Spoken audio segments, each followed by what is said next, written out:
प्यारे देशवासियों, नमस्कार। आज मैं प्रधानमंत्री महोदय की मानसिकता, उनकी फिक्र देश के प्रति या राज्यों के प्रति कितनी गंभीर है उनकी फिक्र, उसके बारे में चर्चा करना चाहूँगा। आपको मालूम है मणिपुर कितने लंबे समय से जल रहा है। शांति तो आज भी नहीं है वहाँ पर। बीच में सरकार वगैरह बदली भी हुई, राष्ट्रपति शासन बड़ी मुश्किल से लगाया है, नहीं तो ये सरकार बदलने के लिए तैयार नहीं थे। और मणिपुर आज तक जा नहीं पाए हैं प्रधानमंत्री महोदय। बिल्कुल एक बार भी शक्ल नहीं दिखाई मणिपुर के लोगों को। इतना बुरा, यानी कि कोई इससे बताएगा क्या प्रधानमंत्री समझते हैं कि मणिपुर हमारे देश का हिस्सा है? शायद वो इसको अपने देश का हिस्सा नहीं मानते हैं। और जैसे मणिपुर को भूल गए थे, बिल्कुल आज तक भूले हुए हैं, वैसे ही पंजाब को भी भूल गए प्रधानमंत्री महोदय। पंजाब तो नजदीक था प्रधानमंत्री महोदय, चलो मणिपुर तो थोड़ा दूर है। आपके लिए मणिपुर बहुत दूर है, विदेश जाना आपके लिए आसान है, लेकिन प्रधानमंत्री महोदय वही जहाज आपका मणिपुर भी जा सकता था। मणिपुर के लिए क्या वो दिक्कत थोड़ी करेगा? उसी जहाज को एक बार घुमाते घुमाते, या फिर ऐसा कर लेते, एक बार आप विदेश यात्रा पर गए थे और आते टाइम आपका जहाज पाकिस्तान में उतर गया था क्योंकि आपको केक खाना था नवाज शरीफ का। ऐसे ही चलो वहाँ केक तो नहीं मिलता मणिपुर में, लेकिन उनके दुख, उनके आंसू वो तो मिल जाते, उनको तो रोक के आ जाते, तो एक बार जहाज को वहाँ भी घुमा देते। आप देखिए मानसिकता, देखिए देश के प्रधानमंत्री को कितनी फिक्र है अपने राज्यों की। राज्य जल रहा है, कोई चिंता नहीं, जबकि विपक्ष ने कितनी मांग की है कि प्रधानमंत्री मणिपुर क्यों नहीं जाते। नहीं गए, आज तक नहीं गए हैं। और अब पंजाब को भी इन्होंने शायद भुला दिया है। मैं सवाल करना चाहूँगा, 2-3 कड़वे सवाल है। प्रधानमंत्री महोदय, क्या पंजाब के किसानों ने आपके 3 कृषि कानूनों के खिलाफ एक बहुत बड़ा लंबा आंदोलन किया था? क्या ये कारण है? क्या आपने पंजाब की शुद्ध नहीं ली? क्या कारण है प्रधानमंत्री महोदय? मैं आरोप नहीं लगा रहा हूं, लेकिन क्या वजह है? क्या पंजाब को आप अपना राज्य नहीं मानते?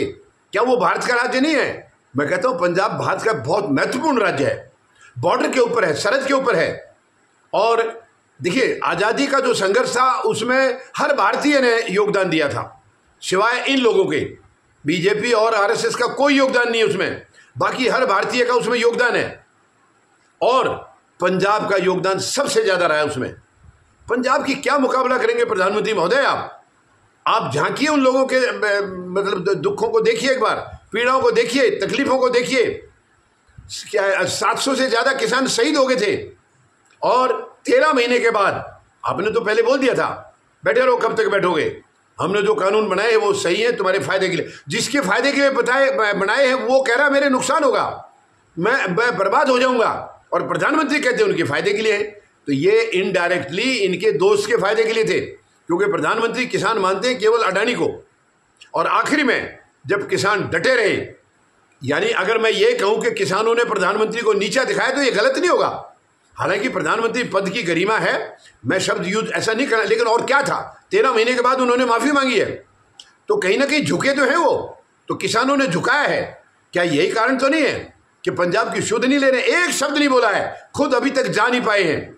मणिपुर दूर था, पंजाब तो नजदीक था प्रधानमंत्री महोदय, वहां तो जाके आ जाते, क्योंकि इनकी सरकार नहीं है वहां। ये तो केवल उस राज्य को अपना मानते हैं जहां इनकी सरकार है, राज्य में भी, जिसको ये डबल इंजन कहते हैं। दूसरी सरकार को इंजन मानते नहीं है, दूसरी किसी और दल की सरकार है तो वो बिना इंजन की मानते हैं, इनकी है तो उसको डबल इंजन हो जाता है, तभी ये वहां की शुद्ध लेते हैं।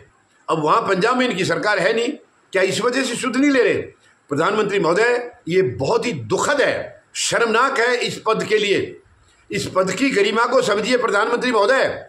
आप केवल बीजेपी के प्रधानमंत्री बन के रह गए, कृपया देश के प्रधानमंत्री बनिए कुछ दिन के लिए। क्या पता हो सकता है 17 सितंबर को आपको त्याग पत्र देना पड़े। आप ही का बनाया हुआ नियम है, 75 साल के आप हो रहे हैं 17 सितंबर को, तो अब तो चंद दिन बचे हैं प्रधानमंत्री महोदय, चंद दिन, केवल 8-9 दिन बचे हैं। अब तो ये एहसास करा दीजिए देश को कि आप देश के प्रधानमंत्री हैं, बीजेपी के नहीं। कम से कम अब तो करा दीजिए जाते जाते। प्रधानमंत्री महोदय, दुख की बात है ये, देश का प्रधानमंत्री राज्यों में भी भेदभाव करे, राज्यों में भी फर्क करे। यानी आपके, हालांकि मणिपुर में तो इन्हीं की सत्ता थी, लेकिन फिर भी शुद्ध नहीं ली। उसके कुछ कारण और हैं, उसके और कारण हैं, वरना देश का प्रधानमंत्री चाहे तो किसी भी राज्य में किसी भी किस्म की कोई पीड़ा हो नहीं सकती है। मगर ये सरकार तो आई पीड़ा देने के लिए है, ये तो आई दर्द देने के लिए है, ये तो आई है नफरत फैलाने के लिए, ये तो आई है दुख देने के लिए।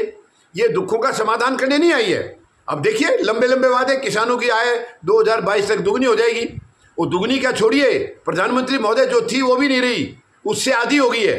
क्या कभी शुद्ध ली आपने किसानों की? आप 6,000 रुपये साल में देकर के सीना चौड़ा कर रहे हैं। 6,000 से क्या हो जाएगा? उस किसान की पीड़ा को समझिए जाकर के, कितनी तकलीफ है साल भर, वो क्या क्या भुगतता है, क्या क्या सहन करता है, तब आपको रोटी खिलाता प्रधानमंत्री महोदय। उसी किसान की रोटी खा रहे हैं आप, कम से कम उसका कर्ज तो उतार दीजिए, उसका तो उतार दीजिए। तो मैं पूछना चाहता हूं प्रधानमंत्री महोदय से, पंजाब से इतनी नफरत क्यों, इतनी नफरत क्यों प्रधानमंत्री महोदय? पंजाब तो चंद किलोमीटर दूर पर है, आपके आवाज से कोई ज्यादा दूर नहीं है। कम से कम उनकी तो शुद्ध लेते, उनकी भी शुद्ध नहीं लिया आज तक। एक बयान ही दे देते प्रधानमंत्री महोदय, एक बयान भी नहीं दिया। जाना तो बहुत बड़ी बात है, एक बयान तक नहीं दिया है। हाँ, पंजाब का नाम लेकर के डिनर कैंसिल करने पड़ गए इनको, यानी पंजाब की बाढ़ का इनको कम से कम ये जो याद आया है, जो डिनर होना था इनके राष्ट्रीय अध्यक्ष की तरफ से और आज प्रधानमंत्री महोदय की तरफ से, यानी कल 9 सितंबर को उपराष्ट्रपति का चुनाव है, उससे पहले डिनर डिप्लोमेसी कर रहे थे ये, ताकि अपने एनडीए गठबंधन को एकजुट रख सकें। लेकिन इनको खबर मिली कि सभी दल उसमें नहीं आएंगे, सभी इनके एनडीए के घटक दल नहीं आएंगे डिनर में, इसलिए उन्होंने कैंसिल कर दिया और नाम लिया है कि पंजाब में बाढ़ आई है। चलो कम से कम शायद इनके मुंह से इस शब्द तो निकला कि पंजाब में बाढ़ आई है इसलिए डिनर कैंसिल कर दिया। हालांकि बाकी सारी चीजें चल रही है, उस पर पंजाब की बाढ़ का कोई असर नहीं है, केवल डिनर पर असर था। तो डिनर तो ये जितने आदमी वहां इकट्ठा डिनर करते प्रधानमंत्री महोदय, उन्होंने अलग अलग तो किया ही है, अपने अपने घरों में क्या डिनर त्याग दिया? क्योंकि पंजाब में बाढ़ आई है तो क्या डिनर नहीं किया इन्होंने? तो डिनर सबने अपने अपने घर में किया है, उसको इकट्ठा बैठ के कर लेते हैं, उसमें क्या फर्क था? तो ये फालतू देश को बेवकूफ बनाना बंद करिए प्रधानमंत्री महोदय। इकट्ठा डिनर करने से पंजाब की बाढ़ आपको तकलीफ दे रही थी, अपने अपने घरों में तो आपके जितने एनडीए सांसद है सभी ने डिनर 6 तारीख को भी किया है और आज भी करेंगे, लेकिन वहां पंजाब की बाढ़ का असर नहीं है। हाँ, इकट्ठा करने से आपको पंजाब की बाढ़ की तकलीफ हो गई है, जबकि एक शब्द वहां के बारे में निकला, बहुत ही शर्मनाक है, बहुत ही दुखद है। कभी यानी देश के प्रधानमंत्री को आज तक ये एहसास नहीं हुआ कि वो देश के प्रधानमंत्री हैं, बीजेपी के नहीं। केवल अपने आप को सीमित बीजेपी तक रखा इन्होंने, और किसी का कोई भी क्या सच है, क्या गलत है, क्या सही है, क्या होना चाहिए, क्या नहीं होना चाहिए, ये कोई आज तक फिक्र नहीं की इन्होंने। बस तानाशाही से सत्ता चलानी है। प्रधानमंत्री महोदय, ये तानाशाही से सत्ता ज्यादा दिन नहीं चलती है, तानाशाही का अंत बहुत खराब होता है, बहुत खराब होता है। मैं अभी भी आपको चेतावनी दे रहा हूं, जनता बर्दाश्त नहीं करेगी ये, मैं आपको चेतावनी दे रहा हूं, अभी भी काम कर लीजिए, उनको एहसास कराइए देशवासियों को, बहुत दुखी है लोग, बहुत पीड़ा में हैं, और आप सत्ता का सुख भोग रहे। मेहरबानी करके ये बंद करिए और देशवासियों की चिंता करिए, तमाम राज्यों की चिंता करिए, उनके दुख सुख की सुध लीजिए, क्योंकि देश के प्रधानमंत्री का यही काम होता है। ये काम नहीं है जहाज लिया और चले गए विदेश, घूम फिर के आगे लाना कुछ नहीं है। आपने जो विदेश से लाए वो केवल दर्द लाए हैं। अमेरिका के साथ रिश्ते कैसे हैं?